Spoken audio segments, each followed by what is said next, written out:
Good evening, everyone, and welcome to Broadway Comedy Club presents The Mating Game. I am your host, Minister Sharon Simon, and my goal is to hook you up. Oh my goodness, things are starting to slow down. We're starting to get back out there, but now there's the Brazilian variant. I have no idea what it is, but I know my husband wants to fuck it. Somehow in here, we ended up taking in my dad's cat. He's lovely, but he's destroying my marriage. My husband is in love with the cat. Well,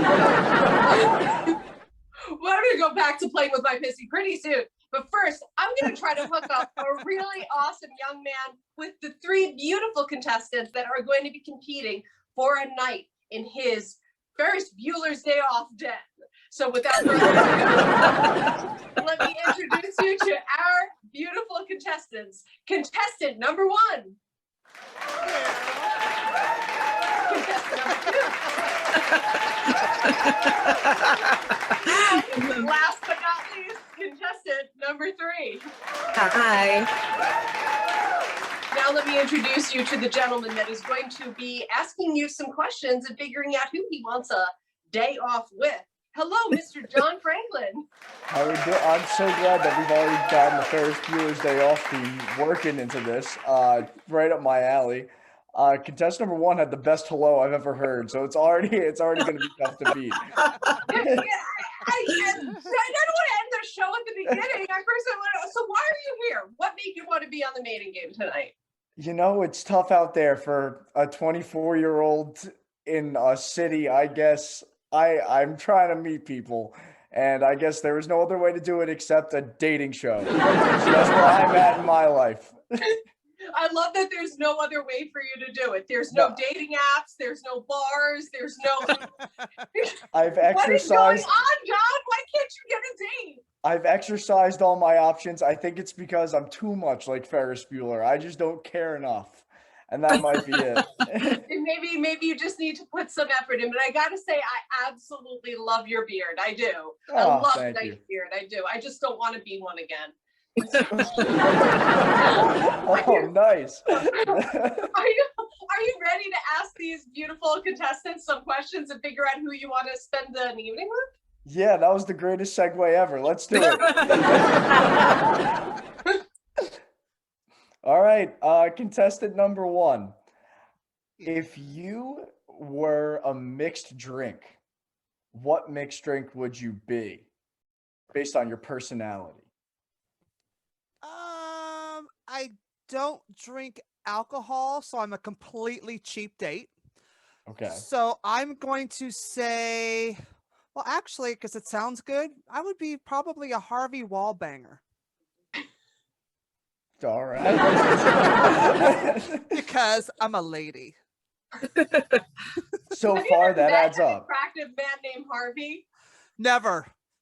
They're all rapists in Hollywood. Good night. Yeah, that was a softball right there. She just right? knocked it out of the park. I'll be here all week. Pick me.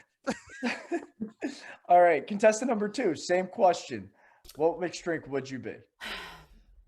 I'd probably be a Long Island iced tea because I'm from there and you're guaranteed to have a good time. I already need a mixed drink at this point. I'm ready to go. You know, we're going to go across the board with this one. Contestant number three, what about you? I would probably be a slow, comfortable screw against the wall, but instead of comfortable, it would be excellent. You know, I'd say something like that. And yeah, that's the name of a drink, and it's very fitting for me. There were so many layers to that answer. Now I know why I don't drink. Like really silly bartending information. That's a very rare bar drink. They have something called Galliano in it, and that's why they're against the wall, because Galliano has oh my God, she knows. Stem.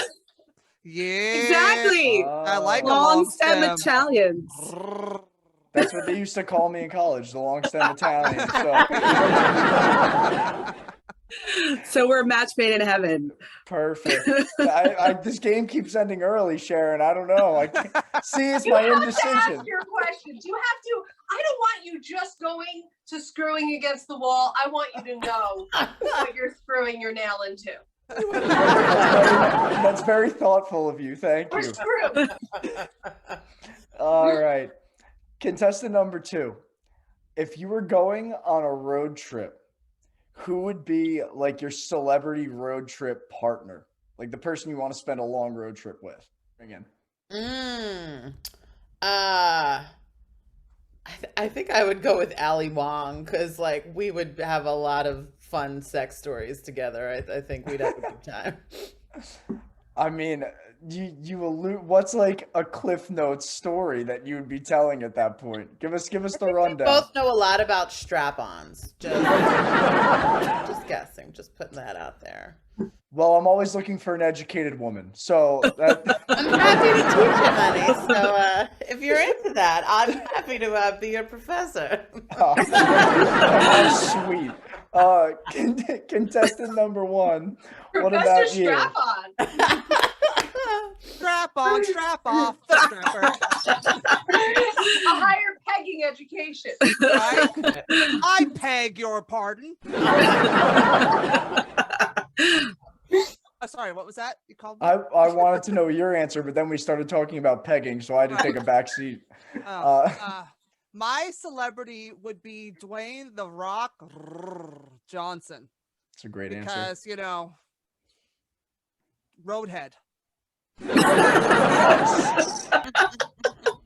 I can smell what The Rock is cooking. Yeah. Too soon. Oh. Too soon. John, can you do the eyebrow? I could do that, but not as good. Like I could get it up a little Now bit. you stroked out. Now you just stroked out. Yeah, Well, he did say he can get it up a little. That's a bad description. 24 years old. That's why I date 24-year-olds, because they can get it up all the way. Guys my age only get it up a little, So. Yeah, we're nothing but consistent at my age. Okay, contestant number 3. Growing up, who was your favorite band or musician? Oh, I know that they're probably cliche, but I'd say U2, mostly because like I thought Bono was so sexy and he like cared about the world, but it was mostly his sexy voice and his sexy hair. And I saw a concert when I was little and he was like practically having sex with this girl on stage. And I was like, that's what I want to do. So, U2. I never do it on stage though. So don't worry. But yeah, U2, I'd say. Okay. Never? I mean, I have, but not usually. It's pretty rare. But nowadays with cameras, it's like you're on stage, basically. So Fair enough. A performance is a performance. Contestant number 1. If you had the opportunity to meet anybody, like living or dead, famous, not famous, and just like spend a day with them, who would it be? It would definitely be Cher. Because, she's the best and, Yeah. she likes to tweet a lot, and she's going to save the black people from getting shot, If I was there, I could have saved him. And my dog was a man. And I would just want to do dueling shares with her. All right. I think you're better at doing Cher than Cher is at this point. yeah. Well, because I could still stand up without a walker. Hey, is that walker Texas Ranger, sweetie? Oh. Stupid. I don't even know. Okay. Cher is an old woman who's No, I know Cher. I got that. Cher is an old woman. Let me explain it to you. She always wore high heels, and now she probably has bunions and can't even walk. And her ex-husband hit a tree and died. Oh yeah. Oh. Yes, Sonny. Yesterday he hit a tree. Oh my God. I gotta say, this John's like a little bit of a better looking Sonny Bono type. Everybody is a better looking Sonny Bono, Sharon. Definitely had some Sonny Bono in him. You have no idea the confidence build and crackdown that just happened to me right there. It's like, oh, I'm better, and then everybody's the better looking version. We get to peg the Sonny Bono lookalike. Yay! Put it on your resume. over. Not that many people get to say that. Bragging rights. All right, contestant number 2. What's your elevator pitch to me in order to go on a date? Like, what's your one line, like how you would describe yourself on a date? Well, clearly you're already going to learn more than you were prepared for. I will entertain you, make you laugh, and make you see stars. And maybe strangle you with your Ferris Bueller's poster. Nice. All right. You can strangle me back if you want. I mean, I'm into reciprocity. I'm all for whatever you're into. You've been hitting the nail on the head, I guess. You've You nail me all you want. Yeah. Contestant number 3. What about you? What's your elevator pitch? Probably something like, I'm gonna pleasure and punish you in all the ways you've always craved. All right. This question. Physically and emotionally. Listen, contestant number 1, as far as it goes, everybody's had their chance to basically say they're going to destroy my body. So it's your turn. And what's your elevator pitch? You want fries with that? All right, we're going to go one last question all around the group, starting from the top. Contestant number 1. My dad is a chef, and I like to cook myself. What would be like your meal that you would cook me to impress me? I am Chef Uber Eats. But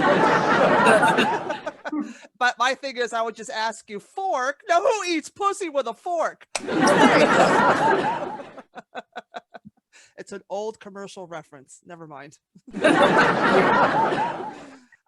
for? I'm trying to remember what that's for. That chili commercial. Fork. Now, who eats chili with a fork? Because it stands up.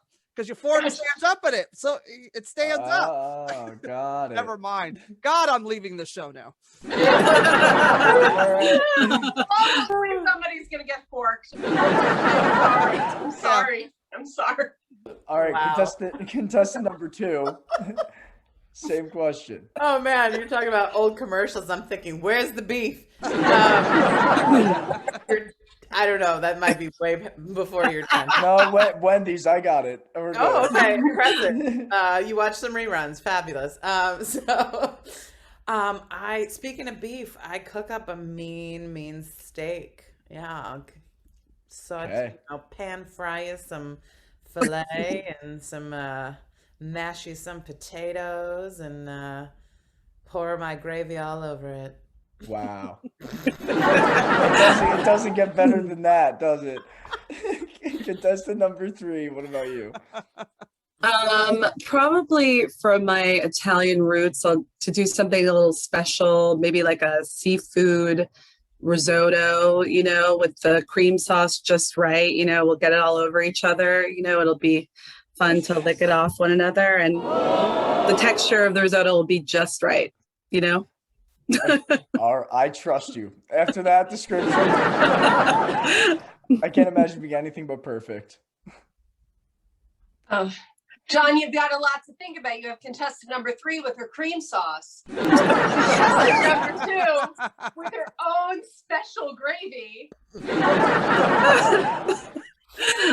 contestant number 1 who, I'm sorry, wants to force you. I'm sorry. But before you make your decision, I want to give them each an opportunity to just say any last words to help you choose who the right person is going to be to spend your day off with. So contestant number 1. Well, if you don't go willingly, I just got some chloroform and duct tape. I could bench 350, throw you over my shoulder, and bye. Contestant number 2. Well, if you're not into me, destroying you, I might even let you destroy me. Okay. So first on this show today, contestant number 3. If we were to be together, it's not just going to be sexual. I'm also pretty psychic and I can help you grow spiritually. So it will be a full rounded experience besides you having the best orgasms of your life.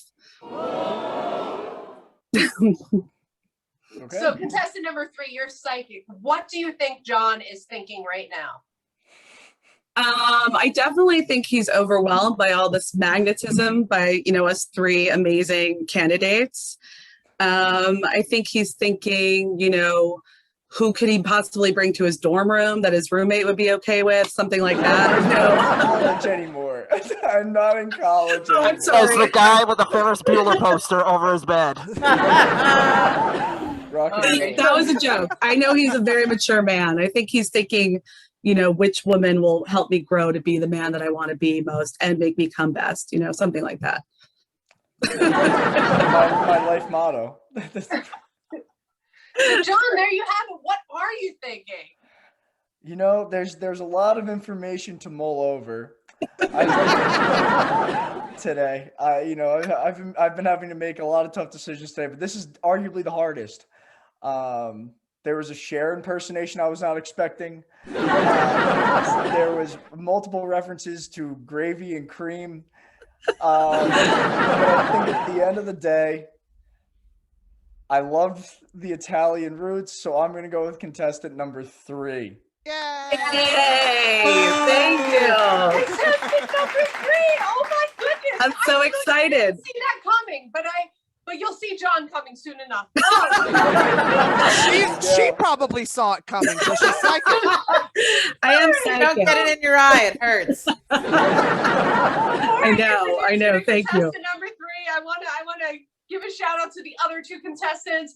Contestant number 1, thank you so much for being here. The amazing, the strongest female comedian, Ms. Christy Miller. Hi, Christy. Yeah. Thank you for having me. It was a lot of fun. And, Thank you for being on. Where can we find you? You can find me at Rikers. No, not my house. You can find me Wednesday nights at 9 p.m. on govsradio.com. My podcast, Christy Unleashed. And you can also find me on my YouTube channel at Christy Miller Comedy, Mondays at noon with Gina Savage. We have a podcast called Lunch Money. We are your new noon. Awesome. And I remember people stealing my lunch money. It was me. All right. Now let's introduce contestant number 2. She is one of my favorite female comedians and comedians in general. Why did I say that? I hate myself for saying that. But she does a lot with her sexuality, which I love, and it makes me feel stronger watching her. Please say hello and goodbye to Ms. Rachele Green. Thank you. It's always fun to be with you. And, it was a pleasure, John. I'm sorry we won't get to make each other scream, but, life is short. You never know. Jessica and I mean, contestant number 3 and I have, I think we've already shared lovers in the past, so it would just be consistent. Circle of life. I have no idea what she's talking about. You can find me at rachelgreen.nyc or the one Rachele Green on social media, thanks to some character on some show from years ago. And, you can catch me on episode 11 of this season of FBI on CBS. Awesome. Thank you so much for being with us. And given what I've just heard, you may be joining on the date. Who knows? But I'm going to go ahead and. So the person that he picked, and believe me, I can't wait to hear those stories with my mixed drink and my side fries. I do know contestant number 2 well. Yes. Contestant number 3, she is absolutely hilarious, amazing, psychic, dominatrix. Introduce you. So weird. Like, what's going on with this chick? Yeah, I've done a lot of things. Done a lot of things my parents would be ashamed of, but hey, when you're a struggling actress, you got to do what you got to do. I'm so excited to be here. I'm so excited to be chosen for a fabulous date. The world's opening, And so are my legs. No, just kidding, John. Oh, now you just killed Oh the yeah, date. now we're Yeah, kidding. right. Everything else Like, is why did I pick serious. you? The crease line? Yeah, should I say where you can find me, I guess, Sharon? Is that what you want me to do? Yeah. Okay. John's gonna be able to find you in his bedroom soon, but where I'm not a cheap date, Sharon. I don't know what you're talking about. you can give out your home address. You're welcome to, but I'm not responsible. Bueller? Anyone? I actually have that movie memorized, by the way, because it was one of the only films I had in VHS when I was little. Do you know what VHS is, John? I'll explain it later. Don't worry. Yeah, we can talk about it after we watch a movie on Netflix. Okay. So I have a Zoom show every other Friday called the Zoom Room, 8:00 on Fridays. And you can find me on social media at Jessie, Jessie, Roro13, my lucky number. So follow me and I'll maybe follow you back. Awesome. Nice. Well, I'm so excited to hear about your date and whether Rachel ends I'm up so on the date excited. with you I know. or what happens, Anything's but possible. Anything. We'll talk anything after the is show, possible. Rachel. We'll talk after the show.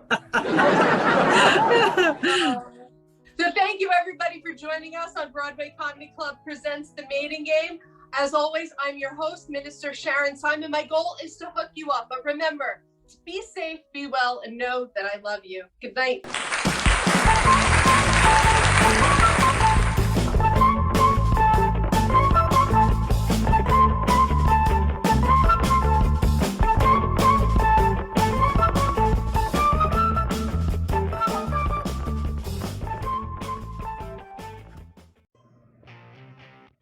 Hi, Al Martin here, owner of the Broadway Comedy Club and Greenwich Village Comedy Club in New York City. And I just authored a great book on stand-up comedy and my 30-year journey called Did It on a Dare, How I Built a Comedy Empire in 30 Short Years. So if you want an interesting story on the comedy scene in the 90s and early 2000s up until the present, if you're an aspiring comic and want to learn about some of my golden rules of comedy from a comedy club owner, this is the book for you. It's available on Amazon, and just go to Amazon, click Al Martin, and it'll take you right to my page. It's available on audio and Kindle, as well as paperback. Thank you.